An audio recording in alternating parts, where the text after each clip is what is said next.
How's it going, everybody? So final balance changes are literally finally here. It feels like it's been a very long time coming for this one, but we've got a lot to discuss today in terms of what is getting nerfed and what's getting buffed, what's getting reworked. They added on some things, so it's definitely important that we talk about it here. And first, I want to let you guys know my thoughts on the balance changes and basically what I think is missing. So cards that did not get nerfed that I think deserve a nerf. Let me make a list here in my head. I don't even have this list in front of me or anything. I'm just thinking about this.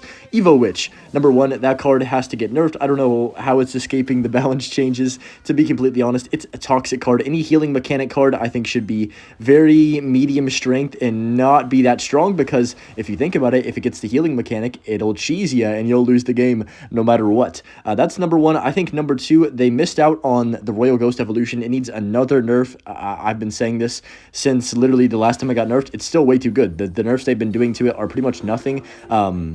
And the card just remains in the meta forever. Like, it's so good in all these different decks, and it's one of the only cards in the games, in the entire game, I mean, where there's no way to positively, impact the game with it. It's always going to be in toxic decks that are pretty much only going to be bridge spam. I mean, RG, I guess, but even that is pretty toxic if you want to consider the gameplay style where they just go Royal Giant one lane, Evo Ghost the other. And it requires so much more elixir just dumped on it, and continues to spawn Ghost, Guardians around it with no, downside to using it over and over and over again, no matter how long, it's been on the map. So if you can protect Royal Ghost forever, you can literally just get infinite freaking Guardians, and just get 20 million of them, and you'll just take the whole tower. And it goes invisible so fast. I don't know how they would nerf that card. Maybe just make it go invisible slower. Again, I think they did that already once, but it didn't do it enough, I promise you, because it is still annoying. And sure, you could say, oh, the best players in the world can counter that pretty well. Yeah, you're probably right. But I'm just saying, for the average player in this game, nobody wants to have to deal with the Evo Ghost spawning infinite, a cap of freaking ghouls around it. Maybe it should have a cap of, spawning twice or something. I don't know. There's different ways they could nerf it. But enough yapping about that one. That card makes me genuinely angry. I personally think that they hit on a lot of these balances, so let's get into them right here. The first nerf, by the way, this entire deck is getting nerfed, this entire deck that I'm playing. That's why I'm playing this specific deck, if you're wondering. But the first nerf is the Skeleton Bro evolution, which is getting a minus 8% hit point nerf. He's going to take my tower there. It's fine. We're pretty much going to 3-crown this guy, I think. And then, of course, we are going to see the turret on the Musketeer hero. I'm very hype about that one. Let's talk about that in the next match. Okay, so the turret Musketeer is going from deploy time being 1 second to 2 seconds, so technically a 100% increase in the deploy time. What that means is it's going to take longer to lock on the tower or the first unit that it's targeting, which is good. The card is so broken. I mean, oh gosh, I couldn't believe my ears when I heard people saying that it wasn't that broken, and then they must not be playing top or even any ladder. It's so annoying, so I'm glad that nerf is happening. Hopefully it makes the card usable but not broken. This poor guy's level 14. I feel a little bit bad, but at least he's at 12k, so it's fine. And then Mini P.E.K.K.A. heroes up next. It's pretty self-explanatory. That card is definitely the most annoying card in the game, I would say, right now, because of the healing effect. It's getting nerfed from 40% to 30%, a minus 25% or a decrease, I mean, right there. So I guess that's good. I still think it might need even more of a nerf, believe it or not. Just for one elixir, that ability is so versatile and useful, in so many different situations. So I don't know. Well, I'm curious to see if that's going to make it enough of a nerf for that card. But next up is the Hero Knight. Notice how all the heroes they released are getting nerfed, except for the Giant.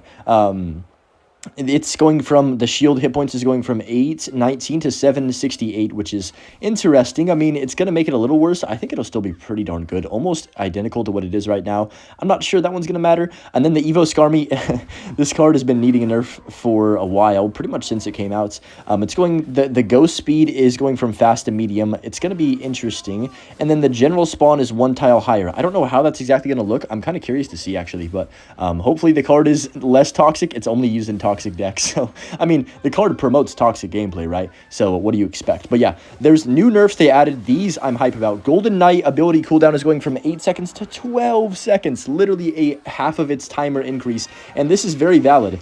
Dark Goblin's going from just a minus 3% hit points nerf. Honestly, Dark Goblin is so toxic. All these hyper bait versions are toxic, so I'm not mad about that at all. Is he 3-crowned? I think he's 3-crowned, I'm not going to lie. Okay, maybe not. He could probably defend that. I'm just going to spam in the pocket. And the last nerf is the Mini P.E.K.K.A., just the base one. They're nerfing the hit points by 3%. So those last two nerfs kind of just got thrown in there. Dark Goblin and Mini P.E.K.K.A., they're not too crazy. Slight changes. I definitely think they missed a few nerfs, but overall pretty solid on the nerfs. Okay, we are on to the buffs and the, I guess, reworks. I forgot to talk about the Boss Bandit. it in the nerfs. I guess it's kind of a rework. It says it's a rework. Basically, the boss bandit is getting a plus 9% hit speed second. I don't know. It's gonna be weird. It's gonna hit faster but do less damage. Basically, it was kind of the same thing they had in the work in progress balance changes. I'm not sure if they even updated that at all. It might be good. Might be the exact same. Excuse me, can't talk. But yeah, that's in there. I don't know. It's not a nerf. It's not a buff. So same with the graveyard. It's kind of like, we'll have to wait and see. They're both reworks in a way, but they don't change that much. But yeah, enough yapping about that. First buff I wanted to talk about is the Furnace. So the Furnace is getting a hit speed plus 6%. Basically, it's just 0.1 hit speed. It's going to make it a little bit faster. I don't think that's going to really change much at all. But to be honest, Furnace is already a good card, so I'm not really sure why it's even getting a buff. In my opinion, it's a solid card, like very good, like average. So I don't know. It's a weird one for me. I definitely wouldn't be on the side of that. Nice. We get the ability off right there. That's so clutch. I think he has no elixir. He's cooked. But next up is the Ram Rider getting a plus, pretty much the same buff the Furnace is getting. It's getting a hit per second buff by 6%. Pretty much literally just a tiny bit. Not going to change much. Maybe it'll make it a little better. I don't really see either of those cards becoming super meta off of these small buffs. I'm not sure why either one, like Ram Rider, when you think about cards that need a buff, Ram Rider is probably not one that comes to your mind. Like, at least for me, it doesn't come to my mind. But it's an interesting one, to say the least, I guess. But next up is the Giant Skelly. This is the one I'm the most excited about because Giant Skelly is just so mid, and it's so easy to counter, and it just doesn't get used, It's kind of just overshadowed by so many different things. The Giant Skelly has a plus 8% hit speed, so basically it's going to be a little bit faster at taking things out. Maybe they could make it, I don't know, its vision like shorter so it can't kite as easily, similar to what they did with the E-Giant, that was a while ago actually, with the pathing and the targeting. But I don't know, maybe that's different because it's actually just a troop and not a win condition. But Giant Skelly buff, I mean, who doesn't love Giant Skelly? He's just a wholesome guy. It's a pretty fun card. I don't know, it's definitely an expensive card that can win you games, but majority of the time it's going to end up losing you the match because of how clunky it is. I don't know. We'll see if it gets in the meta. I'm definitely rooting for him to be in the meta because it feels like a while since he has been, at least a year or so.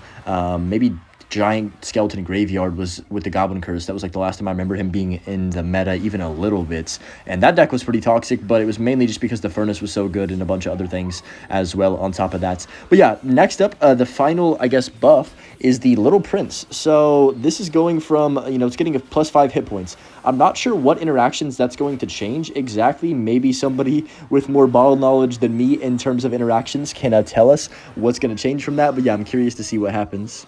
Now that we've kind of gone through the balance changes a little bit, I wanted to talk about cards that I think could receive a buff. Goblin Curse, number 1 for me. I don't know. In a weird way, it's a card that is a gimmicky card, right? Which is a lot of the things that people dislike in this game, including me. I very much don't like gimmicky cards like Scar Me and whatnot. But Goblin Curse is different. I think it's fun. And I know it was super broken for a long period of time and has this toxic ability to defend things, or used to have this toxic ability to defend things. And they said they're not going to ever add the damage back. So I'm like, how could they make this card even similar, like slightly usable? Because really, it doesn't get used. Maybe every freaking 200 games you'll face it once. Like, it's that bad.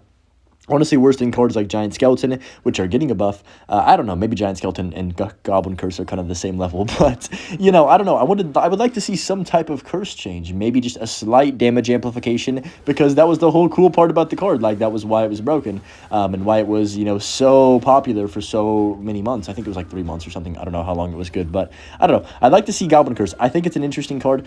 This is one that people aren't really talking about. I would like to see a nerf on the Demolisher. I think it got a buff recently, and I think it was not a good idea because it is super, super good. It's really good in Goblin Drill. It's really good in Control decks. You can play it in P.E.K.K.A. It just is a very tanky card and just has this toxic demeanor about it that can pretty much act like the evil wall breakers, where it's going to take out whatever you place on top of it, and you have to overspend on it because there's a chance that your card isn't fast enough hit speed to where it'll just run right by it and get to your tower even when it's taken out half the way. You know what I mean? Like, it's an interesting card. I don't really love the Demolisher. I hate facing it just because of that, gimmicky annoyance that it is whenever it's behind something and you don't have a great response for it. We're going to lose our tower here. Actually, I think I'll be all right. Bomber should clean up this miner here, and then the flying machine shouldn't take my entire tower, hopefully. That would suck if it does. But yeah, I'm curious to see, mainly with the graveyard change, if graveyard is even going to be any different, or it's going to be really, really similar.